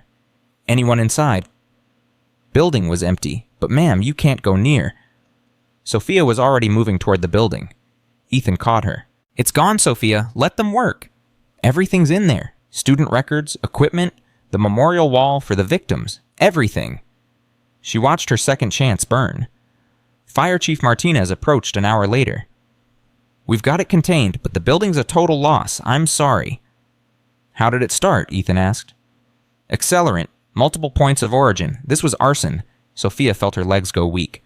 Who would... Barrett's people, Ethan said grimly. He's in federal custody, but he still has connections. This is retaliation. Vanessa Chen arrived 20 minutes later, looked at the smoking ruins. I'm putting you both in protective custody. No, Sophia said. Sophia, these people just burned down your building. Next time, it could be your apartment, your kids. Then we rebuild with better security, but we don't hide. That's exactly what they want. Vanessa's jaw tightened. You're asking me to let you be bait. I'm telling you we're not running. The news trucks arrive, reporters swarming. Sophia didn't have time to prepare a statement, didn't have time to think. She just walked to the cameras. This morning, someone burned down the Phoenix Response Center. They think they can intimidate us into silence. They think destroying a building destroys a movement. Sophia's voice was steel. They're wrong. We started with nothing once before. We'll do it again, and we'll come back stronger, because the people who died at Pittsburgh, the families still grieving the workers who need safety training they deserve better than our fear. So to whoever did this, you failed. We're not going anywhere. The clip went viral within hours. By noon, donations flooded in. Small businesses, individual workers, even corporations that had previously ignored them, everyone wanting to help rebuild. By evening, they'd raised $2 million. People are incredible, Sophia said, staring at the numbers. People believe in what you're doing, Patricia said. She'd shown up with coffee and sandwiches nobody wanted to eat. You gave them hope, they're giving it back. But money couldn't rebuild overnight, and they had 40 students enrolled in classes that started Monday. No building, no equipment, no plan. We need temporary space, Ethan said. Somewhere we can teach while we rebuild. Where every facility we've looked at takes months to lease and outfit. Emma spoke up. She and Leah had insisted on coming after school. What about a church? Everyone turned. Churches have big rooms, Emma continued, and they're usually empty during the week. Maybe one would let you teach there temporarily. Sophia looked at her daughter. That's actually brilliant. By midnight, they'd contacted 20 churches. 17 said yes immediately, offered their community centers, gymnasiums, basements, whatever space they had. Monday morning classes resumed. Not in one building, but in 7 churches across the city, students traveling between locations, instructors setting up equipment in borrowed spaces, chaotic and imperfect but functioning. The media covered it. Phoenix rises from ashes, literally. Community rallies around safety training center. Grant and Ward refused to quit, but the victory felt hollow, because that night someone threw a brick through Patricia's window. Note attached, stop helping them or you're next. Patricia called Sophia at 2 a.m. I'm fine, scared but fine, just wanted you to know. I'm so sorry, this is my fault. This is the fault of criminals trying to silence you. Don't you dare apologize. Patricia's voice was firm. I'm not backing down, and neither should you. But the attacks continued. A donor's car was vandalized. An instructor received death threats. One church withdrew their offer after someone spray-painted threats on their door. Ethan found Sophia at 3 a.m. staring at the ceiling. Can't sleep. People are getting hurt because of us. People are getting hurt because bad people want to keep doing bad things. He sat beside her. This is what fighting back looks like. It's ugly, it's scary, but it's necessary. What if someone dies? What if Barrett's people escalate and we lose? Then we deal with it, together, but we don't stop. She looked at him. How are you so calm? I'm not calm. I'm terrified, but I've been in combat. I've seen what happens when good people back down because they're scared. Evil wins. Always. He took her hand. We don't let evil win. Not this time. The next morning, Sophia called an emergency meeting. All instructors, all volunteers, everyone involved with the Phoenix Response Center. 50 people showed up at one of the church locations. Worried faces, tense shoulders, fear in the air. I know you're scared, Sophia began. I'm scared too. Someone burned our building.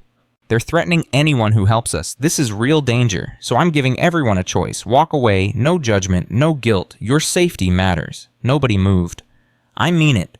If you want out, leave now. We'll understand. Still, nobody moved. Marcus Chen's widow, Vanessa, stood. My husband died because people like Reynolds put profits over safety. If I walk away now, his death meant nothing. I'm staying. One of the instructors stood. I lost my brother in a factory accident 5 years ago. Preventable. If this training existed, then he'd still be alive. I'm staying. Another stood. I'm staying. then another and another. All 50 people. Standing, committed. Sophia felt tears coming. Thank you. All of you. We're going to finish this, together. But finishing meant finding who was behind the attacks, and that meant going back to federal prison. Charles Reynolds sat across from Sophia and Ethan in the visitor room. Orange jumpsuit, gray hair grown longer, eyes still calculating. Well, the hero and the mechanic. Come to gloat. We came for information, Sophia said. Someone's targeting the Phoenix Response Center. Arson, threats, vandalism. They're connected to Barrett's network. We need names. Reynolds smiled. Cold, reptilian. And why would I help you? Because Barrett's people are making you look weak? They're out there still operating while you're locked up. That makes you the fall guy, the patsy, the one who took the blame while everyone else walks free? The smile faded. What are you offering? Nothing. This isn't a negotiation. This is your one chance to do something decent before you die in here. Reynolds laughed. Decent from you, the woman who destroyed my life. You destroyed your own life, Ethan said quietly. You killed 37 people, kidnapped children, tried to murder witnesses. You did this to yourself. I was doing business the way business is done. No. Sophia leaned forward. You were a criminal who hid behind corporate structure, and now your partners are protecting themselves by eliminating anyone who threatens them, including evidence you might still have, including leverage you might use for appeals. They're cutting loose ends. Eventually, you'll be one of those loose ends. Reynolds' jaw tightened. You're bluffing. Am I Barrett's already arrested? Marsh too. How long before one of them makes a deal and points to you as the mastermind? How long before they arrange an accident in here to make sure you can't testify against them? For the first time, Reynolds looked uncertain. Help us, Sophia said. Give us the names of Barrett's operational people, the ones still active, and maybe you get to live long enough to see appeals you'll never win. Reynolds was quiet for a long moment. Then he called the guard. I need paper and a pen. He wrote for 10 minutes, handed Sophia a list, 12 names, addresses, known associates. These are the ones still working for Barrett. Enforcers, fixers, people who make problems disappear. Reynolds looked at Sophia. But understand this, you go after them, they'll come after you harder. These aren't corporate criminals, they're killers. We've dealt with killers before, Ethan said. They left the prison and drove straight to the FBI, gave Vanessa the list. She studied it. Half these names are on our radar already, the other half are new. This is good intel. How long until you can move on them? 48 hours. We need warrants, surveillance, coordination. She looked up. In the meantime, you two need protection. We have protection, Ethan said. Former military buddies. They're setting up security at all our locations. That's not enough. It's what we've got. We're not putting this on hold while bureaucracy moves. Classes continued. Students kept coming. The movement kept growing. But tension ran through everything like an electrical current. Everyone waiting for the next attack. It came on a Thursday night. Sophia was teaching late at one of the church locations. 20 students. Discussion about corporate accountability. Ethan was across town at a different site. The power went out. Emergency lights kicked in. Dim, barely enough to see. Everyone stay calm, Sophia said. Probably just a blown transformer. Then she heard glass breaking. Front entrance. Back exit, now, move. Students scrambled for the rear door. Sophia ushered them out, counting heads. 19, 20, everyone accounted for. Behind her footsteps, heavy, purposeful, she turned. 3 men, ski masks, one holding a gun. Mrs. Grant, you're coming with us. Her mind raced. Students getting away. That was good. Ethan would know something was wrong when she didn't answer her phone. FBI probably monitoring church locations. She just had to buy time. Why? What's the point? You burn our building, we rebuild. You take me, Ethan continues the work. You can't stop this. Maybe not, but we can make an example. The man with the gun stepped closer. Then the lights came back on, blinding, and with the lights came voices. FBI, drop your weapons. The 3 men turned. Vanessa Chen stood in the doorway with 6 agents, weapons drawn. Drop them now? 2 men dropped their guns immediately. The third raised his to shoot. Vanessa fired first. The man went down. The other 2 were on the ground, cuffed within seconds. Sophia stood shaking, adrenaline crashing through her system. Vanessa walked over. You okay? You were watching? We've had agents on every location since the arson. You didn't think we'd leave you unprotected, did you? You thought you were alone. You're not. You never were. Ethan burst through the door. Sophia. She ran to him. He wrapped his arms around her, and she finally let herself shake. I'm okay. I'm okay. When I got the alert, his voice cracked, I thought I lost you. Not today. Not ever. The 3 attackers were arrested. Under interrogation, they gave up their employer, a fixer named Raymond Cole who worked directly for Barrett. FBI raided Cole's office at dawn, found evidence of dozens of crime. Intimidation, arson, assault, even murder. Cole was arrested, and his arrest led to 4 more, and those 4 led to 6 others. Within a week, Barrett's entire enforcement network was in custody. The people who'd burned the building, threatened donors, vandalized property, all behind bars. It was over. Really over this time. The Phoenix Response Center rebuilt. Not in one warehouse, but in 3 facilities across the city. Modern equipment, top security, memorial garden outside the main building honoring all 37 victims. On the day of the grand reopening, 2,000 people showed up. Students, donors, victim families, media, politicians who wanted to be associated with success. Sophia stood at the podium looking at the crowd. Ethan beside her. Emma and Leah in the front row. A year ago, I stood in a different building and made a promise. We would change how business values human life. We would teach safety not as policy, but as principle. We would honor the people who died by making sure no one else did. She paused. We've trained over 2,000 students, partnered with 50 corporations, seen accident rates drop 40% in companies that embrace our methods. But the number that matters most is this 0. 0 preventable deaths among our partner organizations in the past year. The crowd erupted in applause. We didn't do this alone. Vanessa Chen and the FBI kept us safe. Patricia Reeves and hundreds of volunteers built this place with their own hands. Marcus Chen and 36 others gave their lives so we'd learn what matters. And Ethan Ward, her voice caught. Ethan taught me that being right means nothing if you're not brave enough to stand up for it. She turned to him, which is why I'm asking him a question I should have asked months ago. She pulled out a small box, opened it. Inside was a simple silver band matching hers. Ethan Ward, will you marry me? The crowd gasped. Ethan's eyes went wide. You're supposed to ask that in private, he said. I'm done doing things the traditional way, so what do you say? He laughed, pulled her close, kissed her in front of 2,000 people. Yes, obviously yes. The crowd went wild. Emma and Leah were crying and cheering. Vanessa was grinning. Patricia was dabbing her eyes. After the ceremony, after the speeches and celebrations and photos, the 4 of them stood in the memorial garden. Quiet, finally. Emma read the names on the wall. Marcus Chen, Sarah Rodriguez, David Thompson. 37 names, 37 lives. Do you think they know, she asked, that we're doing this for them? I think they know, Sophia said, and I think they're proud. Leah placed a paper crane at the base of the memorial. She'd been making them for months, 1 for each victim. Miss Chen taught us in school. She said in Japan if you fold 1,000 cranes, you get a wish. What did you wish for? Emma asked. That no more kids lose their parents because of work accidents. Leah looked up at her dad. Is that a good wish? Ethan knelt beside her.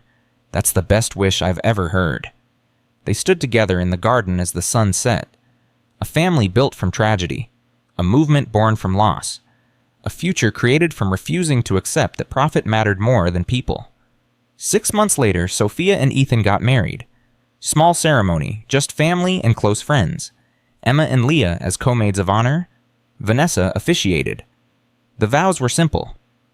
I promise to value people over everything else. I promise to stand with you no matter what comes. I promise that our family, all 4 of us, comes first. Always. They honeymooned for exactly 3 days before work called them back.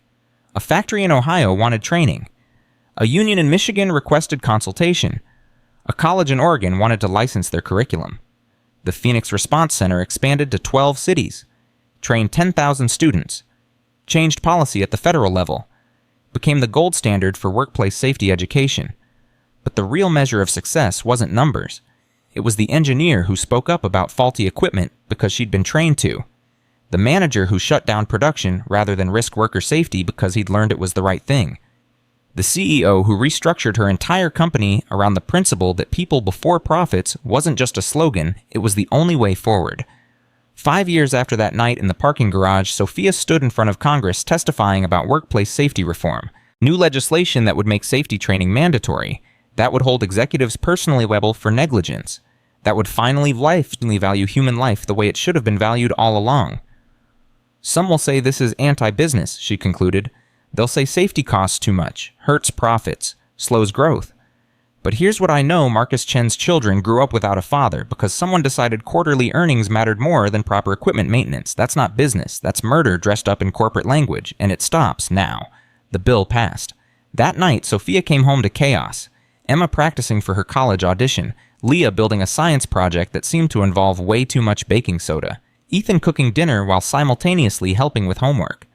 "How was Congress?" he asked, kissing her hello. "Exhausting, triumphant. We won." "I know, watched it live. You were incredible."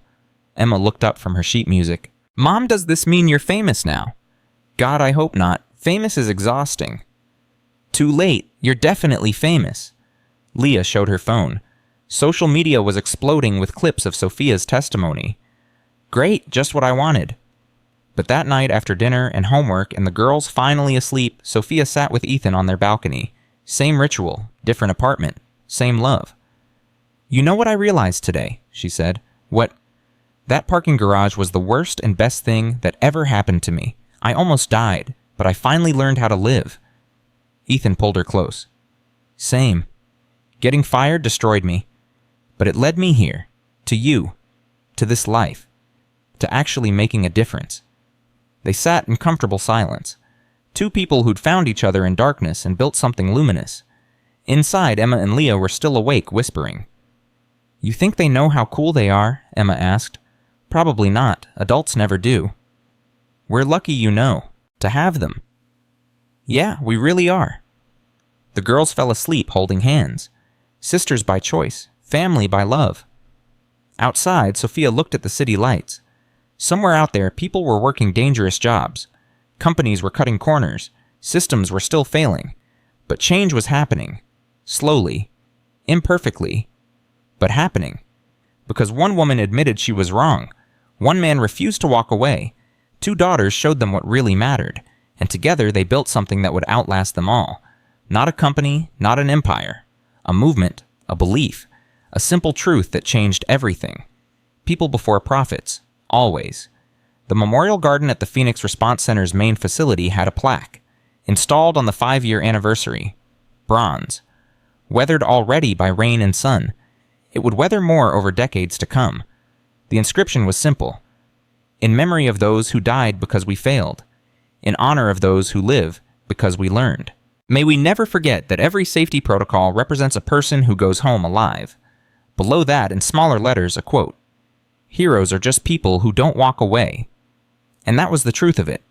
Not the dramatic rescues, not the courtroom victories, not the legislation or the training or the buildings. Just people who saw something wrong and refused to accept it. Who stood up when it was easier to sit down. Who changed when change seemed impossible. Who loved when hate was easier. That was heroism. Simple, human, real. Sophia and Ethan, Emma and Leah, Vanessa and Patricia, Marcus and the 36 others who'd paid the ultimate price. All heroes. Not because they were perfect, but because they tried. And in trying, they changed the world. One life at a time. One choice at a time. One day at a time. Together. Always together. The end wasn't a moment. It was every moment that followed. Every student who learned. Every worker who spoke up. Every executive who chose people over profits. The end was the beginning of something better. And it would never truly end. Because movements don't die.